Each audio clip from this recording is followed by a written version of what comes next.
안녕하세요.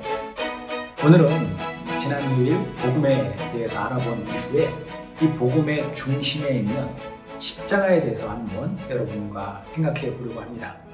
함께 보실 말씀은 고린도전서 1장 18절이에요. 십자가의 도가 멸망하는 자들에게는 미련한 것이요 구원을 받는 우리에게는 하나님의 능력이라.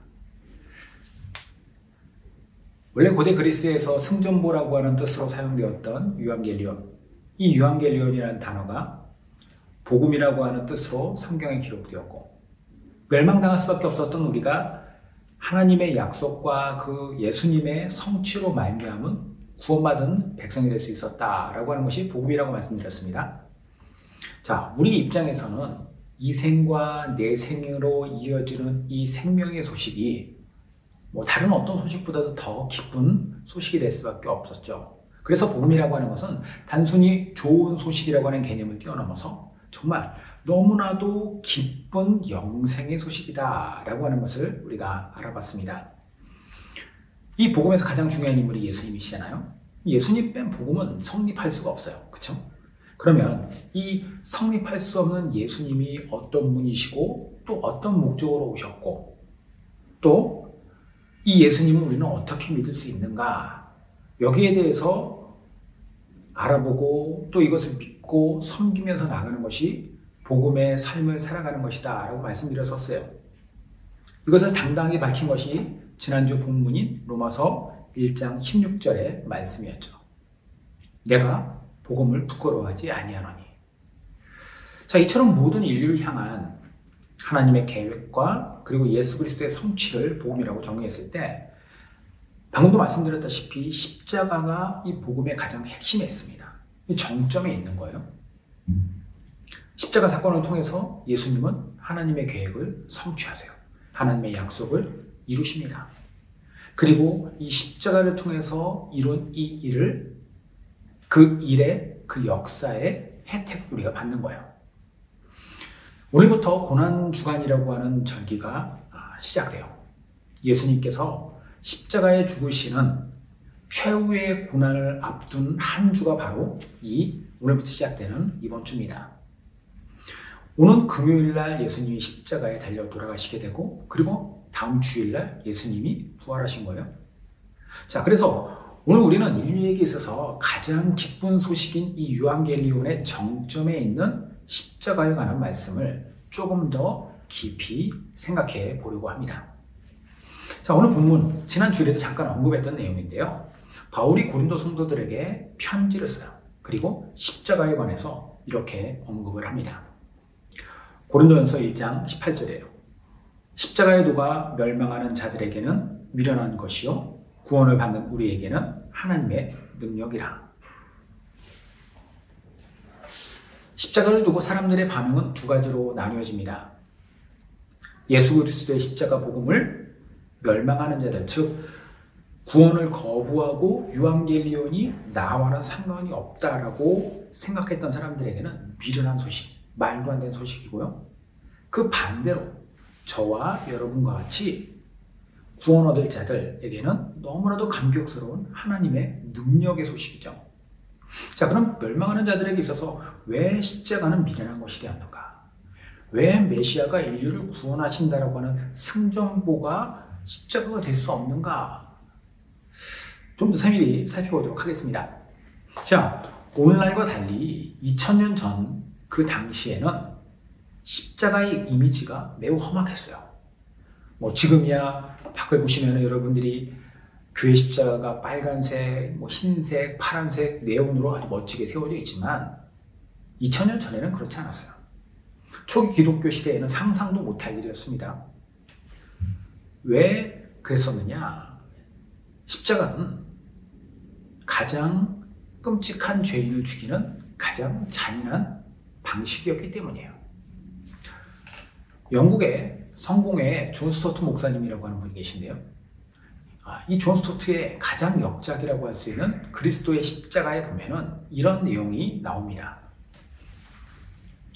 십자가형은 당시 알려진 세계의 변두리에 살던 야만인들이 고안해냈고 뒤에 헬라인과 로마인이 받아들인 것입니다. 아마 이것은 지금까지 행해졌던 모든 처형 방법 중에서 가장 잔인한 방법일 것입니다. 왜냐하면 이것은 사람의 극도의 고통을 느낄 때까지 죽음을 늦추기 때문입니다. 십자가에 달린 사람은 여러 날 동안 죽지 못하고 고통을 당할 수도 있었습니다. 로마인이 이 처형 방식을 택했을 때 그들은 살인, 반란 혹은 무장 강도짓을 한 범죄자, 그 중에서도 노예나 사람 취급받지 못하던 사람들에게만 이 형벌을 가했습니다. 로마인들이 십자가를 아주 끔찍하고 무서운 것으로 간주했다면 그 이유야 다르겠지만 유대인 역시 마찬가지였어요. 유대인들은 나무와 십자가를 구분하지 않았습니다. 그래서 나무에 달리는 것과 십자가에 달리는 것을 동일하게 봤어요. 그러므로 그들은 십자가에 못 박힌 범죄자에게 자동적으로 신명기 21장 23절에 끔찍한 진술을 적용시키는데 뭐라고 나오냐면 나무에 달린 자는 하나님께 저주를 받은 자니라. 나무에 달린 자는 하나님께 저주를 받았다라고 하는 것이 바로 십자가에 적용이 되었기 때문에 하나님의 저주 아래에서 메시아가 죽는다라는 것을 그들은 도저히 상상하지 못했던 것이죠. 따라서 로마적 배경을 가졌던 유대인적인 배경을 가졌던 아니면 그 양편 모두를 갖고 있던 모든 사람들은 하나님의 기름 부음 받은 메시아는 이런 취급을 당할 수 없다라는 것이, 그렇기 때문에 인간의 구세주가 십자가에서 생을 마쳤다라는 것이 아주 좋은 냉소거리가 된 것입니다. 말이 안 된다라는 거죠. 그들의 상식으로는 십자가에 달린 예수를 믿는 것은 미친 생각이었습니다. 자, 십자가 복음이 왜 미련한 것으로 여겨졌는지 이해가 되시죠? 로마인들에게는 육체적으로 가장 끔찍한 형벌이었기 때문에, 유대인들에게는 영적으로 가장 끔찍한 형벌이었기 때문에. 자, 그런데요, 예수님의 십자가는요, 실제로 이 두 가지를 다 내포한 형벌을 당한 거예요. 육체적으로 엄청난 고통을 실제로 당하셨습니다. 신용만 한 게 아니에요. 뿐만 아니라 영적으로 예수님은 하나님의 저주 아래 놓였고 하나님으로부터 내던져지고 버려지는 고통을 당합니다.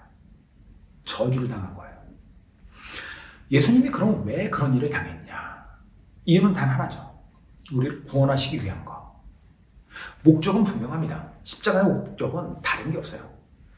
끔찍한 십자가를 통해서 우리를 구원하고자 하는 어마무시한 사랑 때문이다라는 거예요. 아이러니하게도 십자가는 가장 끔찍한 장소이면서 가장 아름다운 사랑의 장소예요. 솔직히 우리 인류가 하나님께 우리를 구원해달라고 이렇게 요청했던 적이 있었을까요? 메시아를 좀 보내달라.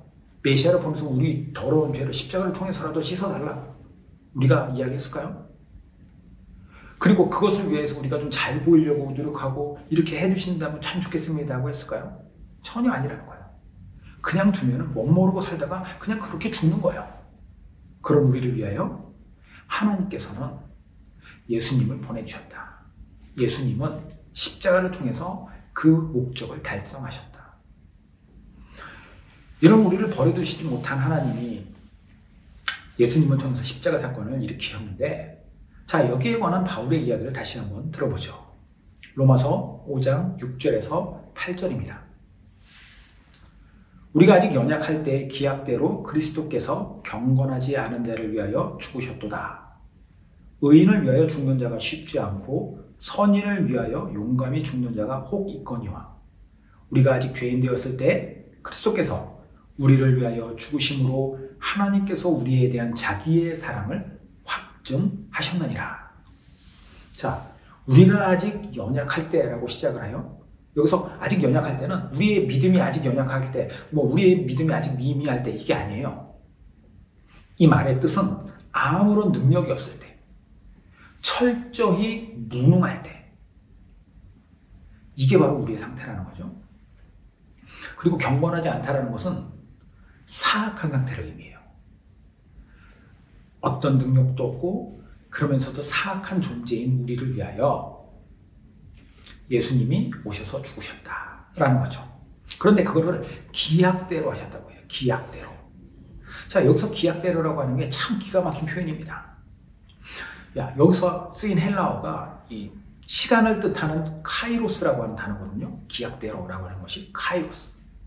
헬라어에는 시간을 의미하는 두 가지 개념이 있어요.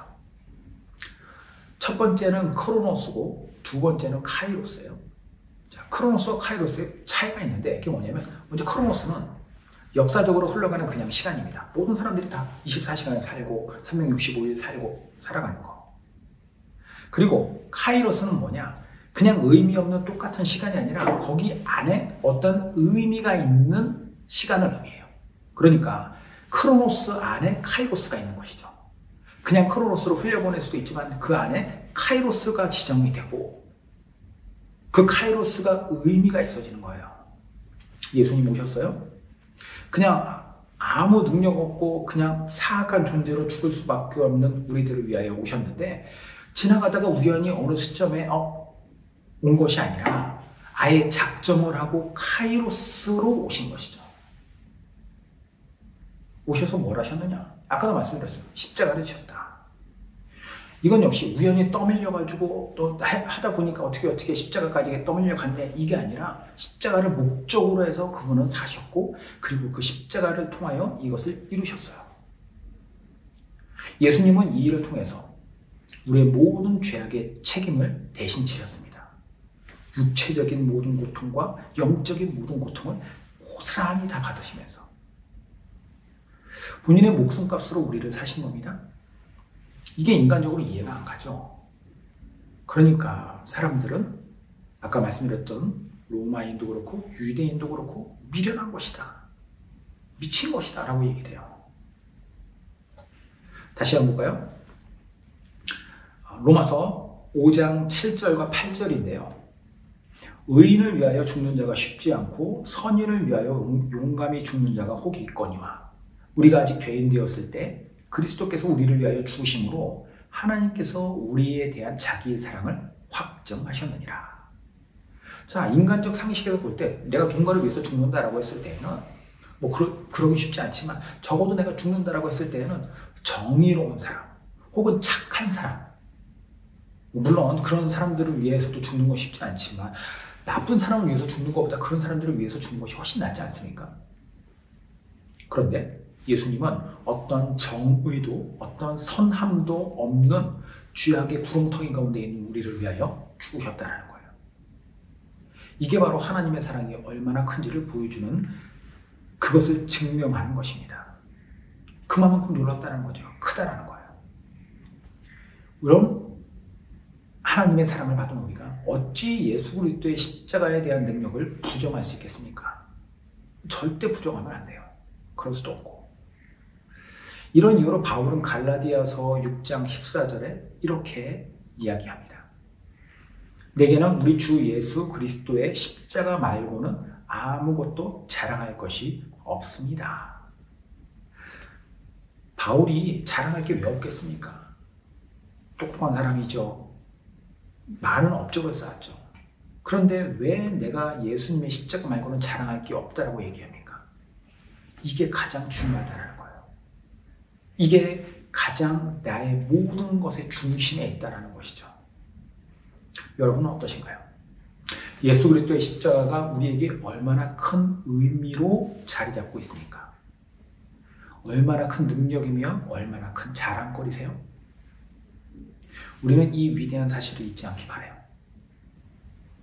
2000년 전 그리스도의 십자가가 카이로스의 순간으로 그 시점에 오셨고 그리고 오늘날 우리가 예수님을 알고 믿게 된 카이로스의 순간이 있었고 그리고 앞으로 우리가 살아가는 매 순간이 하나님께서 우리를 살펴보시고 이 십자가의 사랑으로 우리의 삶을 더 능력 있게 하시는 끊임없는 카이로스의 연속이 될 것입니다.